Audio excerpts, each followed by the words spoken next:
All right, give me a second, guys. I'm just going to grab this link so that the people on Facebook have the right link.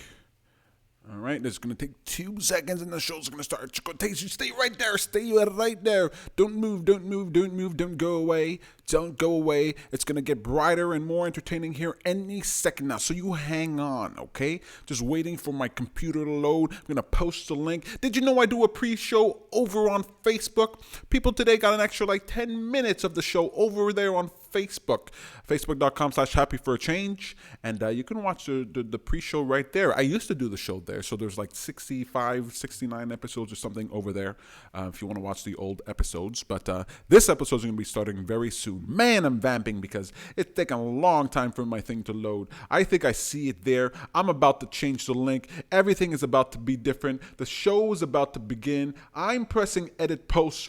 Come on, guys. I know. 10 seconds. Let's count down. 9, 8, 7, 6, 5. I changed the link. 4, 3, 2. Hey there, my name is Peter Hartman. You're watching Bad Guru Nightly, and I am Bad Guru. This show is meant to serve as a reminder that your attention matters. You see, what we give our attention to becomes a greater part of our experience. We shape our reality with the power of our attention. So it's important to be deliberate. And I'm so glad you decided to be deliberate with me here tonight. We're talking about Star Trek, on Star Trek, the holiest of days. Let's think of the future. The future. The future.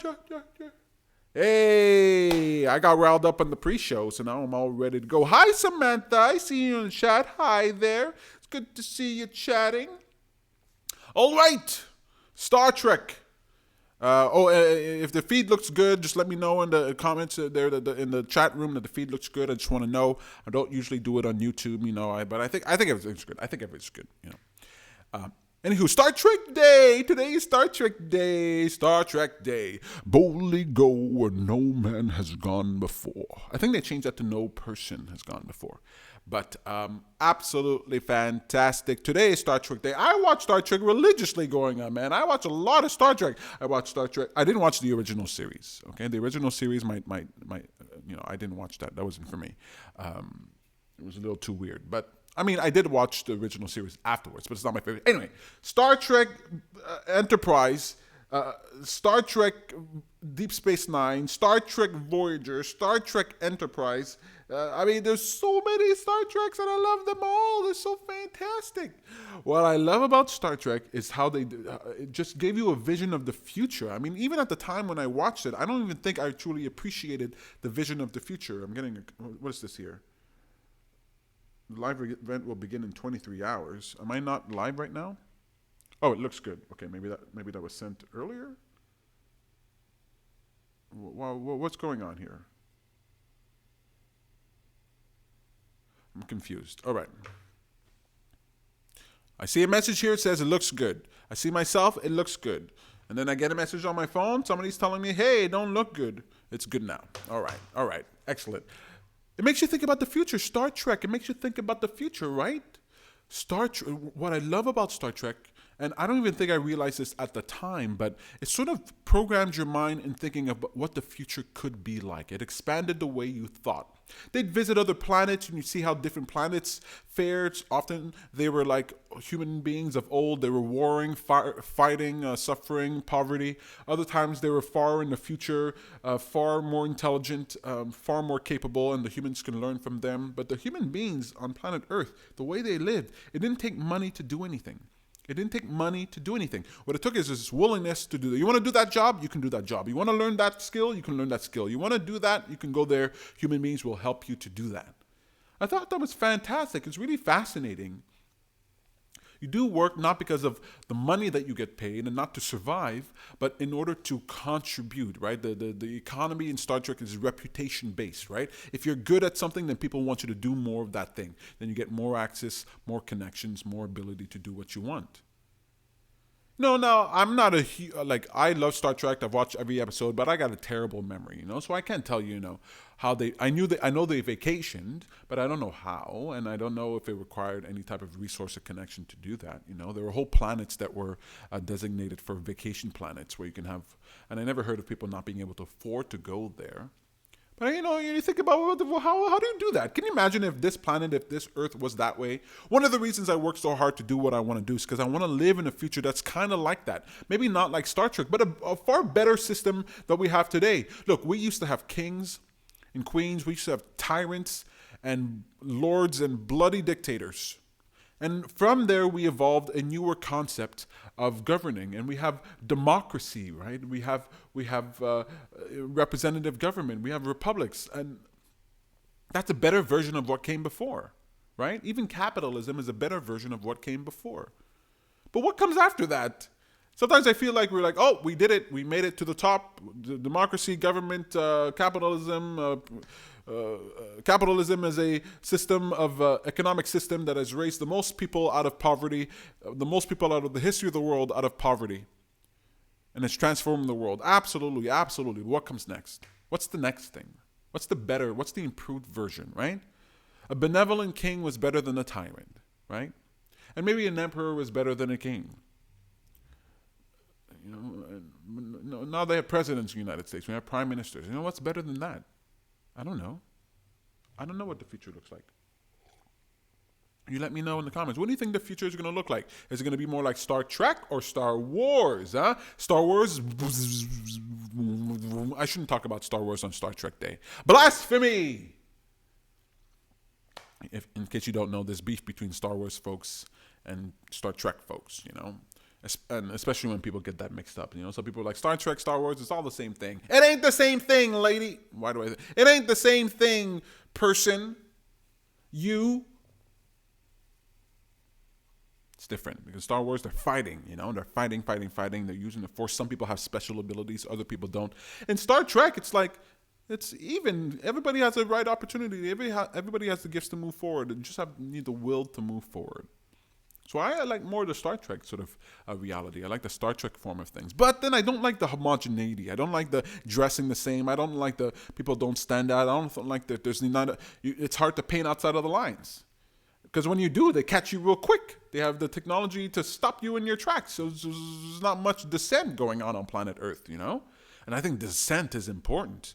I think being able to color outside the lines, being able to perform crimes. I don't like crime. But being able to do a crime, I think it's important. Yeah, I will chase you down and all that stuff, but it shouldn't be so immediate, like you commit the crime, you go straight to jail immediately. Like, it's important for human beings to be able to color outside the lines. Because, one, it makes coloring inside of the lines, it makes doing the right thing meaningful, right? If you can't... When I grew up in church, they used to tell us, one of the difference between you, the God made you, because you could love him. The angels can't love God because the angels are just programmed to do what God says, and there's no love without choice. You can't choose to love if you can't choose to not love. Right? If you're with your partner and your partner has no choice but to be with you, it's going to feel a little not great, But if they can go somewhere else, but they choose to be with you, then that's special. Right? And so crime is like that. Crime is like, I want to obey the law. I want to do what's right by the public, but I also want to have the ability to not do that. And part of that is having the ability to not do that, being able to commit crimes. That's a signal to a society of how to adjust. It's a signal to society of what to do, how to fix things. If you have a neighborhood that has more crime in it, that draws attention to that neighborhood. Hey, we want to do something here. So maybe in the future in Star Trek, it's so perfect that they don't need those signals anymore. But then what does that mean for the human race, What is the human race like if everybody's just fine? Aren't we propelled by our desire to solve problems, right? Our desire to survive and solve problems. I want to move into this thrive mentality, absolutely. But I don't want to lose the survival mentality. Maybe they come together and they're fighting that's what happens in Star Trek. I mean, there's a lot of war in Star Trek. There's a lot of war in Star Trek, a lot of fights, but they're fighting other people, right? So they're not fighting each other. Maybe that's the key, right? Let's fight. Let's be competitive. Let's have violence. coloring outside the lines, but let's do it to other people, right? You want to come and dominate us? We are gonna dominate the crap out of you. We're gonna kill you and wipe you out of here. Maybe that's where we'll get into that zone. I don't know. I don't know. I do not know what the future will be. All I know is that it will be an extension of what we do today. So what are we doing? Oh my God, did I ask you how your day was? I didn't ask you how your day was. I just jumped right into it. I had a whole weird thing with the connections and all that. How was your day? How was your day? Today's Sunday. Today's Sunday. What'd you do? You lazy Sunday? Just hang around, huh? Maybe you went out there, you got something done, enjoying the warm weather before it goes away, depending on where you are, Today's Sunday. What'd you do with your Sunday, huh? Sunday is a day reserved for God. It's a day reserved for putting our thoughts on the Creator, the power that be, the governing force of the universe. Maybe you did something like that. Maybe you put your attention on the governing force of the universe and considered your place within the all. Or maybe you didn't. Maybe you slacked off. Maybe you just ate food and drank alcohol and played games or something. I don't know, man. Whatever you did you choose it? Did you choose what happened today? Did you decide on what was going to happen? Did you make an effort to make it better? Did you choose? Did you create a habit today? What did you choose? I don't care what you choose. I don't care. All I care is that you choose. Choose to make your day better. It's important. And it's important to have a moment out of every day where you sit back and you reflect on your day. You reflect on what you did and you reflect on what you could do better. So this is your chance. This is your moment. This is why I do this in the show. It's good. What choices did I make today? I made choices to be a voice of encouragement to somebody that I care about, to spend time and effort doing that. I like that. I made a choice to let go of things that bother me and to embrace those things that I love. I did that today. I made a choice to add something to my meal that made it healthier. I added nutritional yeast to my eggs. And from what I'm told, it makes it a lot better, a lot healthier. I made choices today. I made choices to go outside and to experience nature and to experience the sunlight and to see trees and all that stuff. Your eyeballs need that. Your brain needs that. I made choice to wake up early and get the day started on the right foot. I made the choice I committed myself to a project and an endeavor that makes me excited. It's a good day today. And I hope you had a good day too. Back to Star Trek. All right, Star Trek. Okay. But did you watch Star Trek? Did you grow up watching Star Trek? Have you ever watched Star Trek? No? Even one episode? What'd you think of it? I'm not talking about the original series. That one was more theater, But that was Captain Kirk on the Starship Enterprise. I prefer Jean-Luc Picard, stern, conservative, intelligent, cool-headed. I'm not doing a very good British accent. Then there is Janeway, Captain Janeway, who is very similar to Picard, very cool-headed, but had passion and heart within her. The first female captain that we saw in Star Trek. She is great, phenomenal. Or you could be like Cisco, Commander Cisco in Deep Space Nine. Cold, stern, but fiery and passionate when he needed to be. A father in defense of his son and of his station. I don't know if you ever watched Star Trek. Elvira likes nutritional yeast. Yeah, man, that stuff is I love learning about superfoods. I love learning about, people say, oh, eat this, eat that. There are foods out there's like 10 times better than the other healthy thing you could be eating. Nutritional yeast, man, and you can add that to all kinds of things. Vegans and vegetarians know about this. You can use it kind of sort of like a cheese replacement. You can use it to in soups and stews. It's fantastic and it's healthy for you, man. It's like one of those things to just include in all your meals. Nutritional yeast. It's fantastic. I bet you in the future there's going to be a ton of nutritional yeast. I bet you in the future, everywhere you'll go, it'll be like nutritional yeast. It's just like right now you go to like a Subway sandwiches place, and they're like avocado. Now we have avocado. You're like, ooh, when did you guys get avocado? One day it'll be also, would you like some nutritional yeast with that? Yes, sir. Yes, ma'am. Yes, sir. Yes, ma'am. Nutritional yeast. It's cheap. It's good. It works. I mean, I don't know how cheap it is. I get it for free, but it's good. And it belongs in your future. All right, man. Happy for a change. You know what this is all about, man. If you're watching this, you're like, what the heck? What is the point? My whole job is to draw attention. I am trying to draw attention to the Happy for Change audience. What if there was an audience of thousands or millions of people out there, an audience of people online, boom, right there, active, willing, and waiting to give their attention to great ideas, to give their attention to products and services that would make their lives better. And they're going to encourage those products and services by sharing, commenting, tweeting. It'd be like this explosion, a firework, and a supernova of attention towards ideas that are deserving. And then those ideas, they take off. Ooh, like the Starship, like the Falcon from Elon Musk, right up, rocket up. And then our lives become better. That's the point of this thing. So why don't you join the Happy for a Change audience? Join the Happy for a Change audience. It doesn't cost you anything. It costs a little bit of your soul. Only a tiny piece of your soul. But it doesn't cost you anything really important, And then you join, and then what? You wait around, and then all of a sudden something pops up. Ooh, give this some of your attention. I like that. That's pretty cool. I want to know how many people are interested in making the world a better place and are willing to do something small in order to get that done. How many people? How many people are there? I got no idea. I got no clue. I want to find out.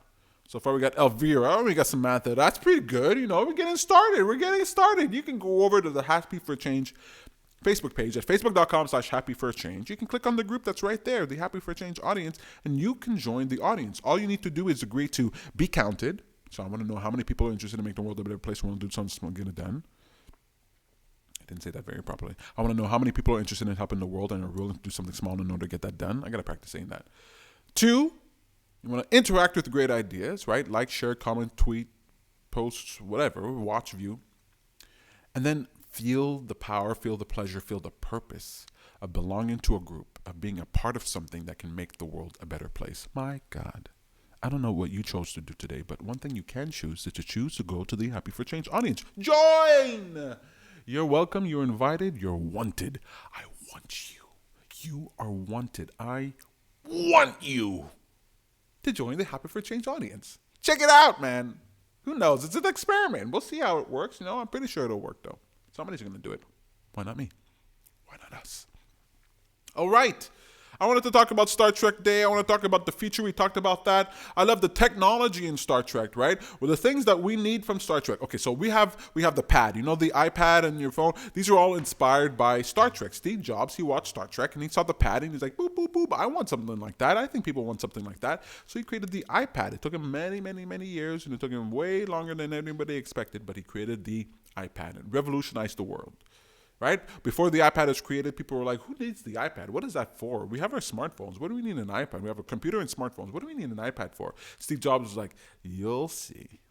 You'll see. Boom, iPad comes out. The day before, people were like, totally useless. The day after, people were like, this is amazing. iPad, bestseller. Billions of dollars. Fantastic. So we got the pad from Star Trek, right? When I was watching Star Trek growing up, there was no pad. But now we got the pad. But what else was in Star Trek? Well, we had the holodeck. The holodeck was an immersive virtual reality, right? All around you in this room, it created this holodeck experience. You can't tell the difference between this and real life, okay? You cannot tell the difference between a hologram in the holodeck and real life. You can feel it, taste it, touch it. You can walk around, run, fly in a plane, go underwater. Simulates everything. Well, we don't have the holodeck, but by golly, we got VR, baby. And dang nabbit, that's as close as we got right now, and it's pretty good. It's pretty good. I was playing this zombie game the other day, Arizona Sunshine, and I was by myself, and it was at night, and I had to stop playing the game because it was too scary. You start the game and you start shooting zombies and you're outside in the day just like The Walking Dead. It's pretty nice. But then you got to go into this dark tunnel, this mine underground. And I was like, oh. And you can hear the zombie voices. And because it's 3D audio, the voices are like bouncing off the cave walls. And so you can't tell where they are. And I was like, oh my God, oh my goodness. And I had to get out of there. I had to get out of VR because it was too scary. So we don't have the holodeck, but it's pretty damn immersive and pretty damn convincing, man. Put on a VR. I watched 3 people that I care about in the last week or two try VR for the first time. All of them were over, 40, older than me. The generations, VR, who cares? Just go outside. They played the VR. They were like, wow, this is fantastic, right? It's fantastic. So we don't got holodeck, but we got VR. What else? The replicator. Now, arguably, the replicator is the most important thing that's created in Star Trek. Yeah, you might think warp drive going faster than the speed of light is important, right? That allows you to travel the distance and go to other planets. It doesn't take decades or a lifetime or multiple lifetimes to get somewhere. It only takes a blink of an eye. And the teleporter is also really absolutely fantastic. You're able to teleport one person to another location. Now, there's an argument about what that really is. Is the person dying and a new person being born? Is it the same person that's being transported? Who knows? All we know is that we're taking you, destroying your atoms totally down to the subatomic particles, and then putting you back together. Does your soul survive that process? Do you even have a soul? I don't know. But the replicator is this device that can create anything made of matter. You just got to program it. So you choose a selection. You want to have that meal. You want to have this tool, and you can replicate it. And what it does is that it takes matter, it recycles it, and produces something new from the old matter. So you could take like anything. You could take a flower pot, put it in the replicator, it will absorb it, transform it into energy, and then able to use that flower pot to make the next thing, to make your meal, to make a pen, to make whatever you want. And you can make anything you want. So it's 100% perfect recycling. You're able to take the matter from anything and then transform it into something else. And Ray Kurzweil, lead engineer at Alphabet, Google, he believes that this could be possible. That's what he's aiming for in the future. He believes that the technology can evolve to the point where we can program matter, where we have control over even the subatomic particles. So maybe it's possible. That's the thing I'm waiting for, a replicator.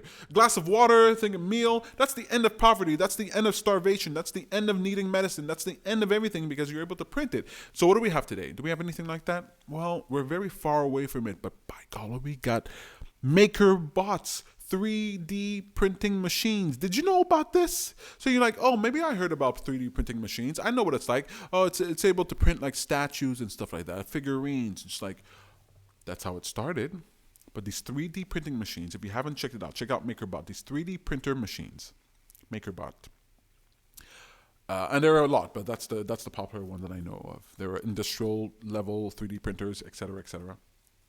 But this 3D printer, or there are 3D printers that don't just print like figurines and stuff. You can print anything that you want. Not anything that you want. You can print a variety of things. So you can print, let's say, tools. You can print screws. You could print... What was it they were printing? You can, like furniture. Like people print pieces that furniture can come together. Now, you're printing things and they're made out of the composite that you put in, right? So it's plastic. Or some whatever. As long as it's a fluid that can be like, melted down or something like that, you can print with this thing. I'm not explaining it properly. But the thing I want to tell you is that the 3D printing, you can now 3D print food. You can 3D print food. Yeah, 3D printers, you put in ingredients into the printer. So like, I don't know, cheese and whatever the heck you want to make your food out of, And then you can program it and then it'll print that thing. So I've seen people print like desserts and things like that. People print like pasta. It was very interesting that you can just print food. So you can actually go online, download the program for whatever food it is, put the ingredients inside the machine, and it'll make that thing for you. And the more, it's getting more and more complex, more and more interesting, right? Being able to print a pizza, being able to print different things. It's getting more and more complicated, more and more complex. So the future, I think, we're getting closer and closer. I mean, we're far away, but closer and closer to things like the replicator, things like being able to print 3D like food. Can you imagine just in your house, and instead of having to cook, you just boop, boop, boop, boop, or computer, make me a sandwich, and it just like prints out a sandwich for you? I want to live in the future so bad. Can we come together strong and work together so that the future comes here faster? I want the future to come here faster. Please, please, pretty please. I know, Peter. Wishful thinking, huh? Wishful thinking. We didn't have iPads, now we have iPads. Didn't have 3D printing, now we have 3D printing. Didn't have VR, now we have VR. Don't tell me what I can't do. Don't tell me what I can't dream. It's happening. All right, look, I think I spent a long time here. I feel like going even a lot longer. I could go another half an hour, but I think 26 minutes is long enough. I want to thank you guys so much for watching, especially Elvira and Samantha. You guys are really awesome. Check back every night. I'm here every night. What? Is he here every night? Every night I am here. So you can come and participate and watch the show. You can watch it later. Now we're on YouTube, so you can watch it on your TV if you want to. You got no excuse. You got excuses, but you can come and watch the show. I'll be here for you, ready to ask you how your day was. Ready to tell you something interesting, encourage you for the future, motivate you, point you towards something that's deserving your attention. My God! I love what I do. This is so much fun. You guys are really awesome. Thank you so much for watching the show. Remember to like and subscribe. When you like and subscribe, you just make me more popular. You make it so more people find us, and you make it more fun to watch the show. More fun to make it too. That's it for me. I think I said everything. My name is Peter Hartman. You're watching Bad Guru Nightly, and I am Bad Guru. Good night. Good night. Thank you, Elvira, for saying it's interesting. Love that.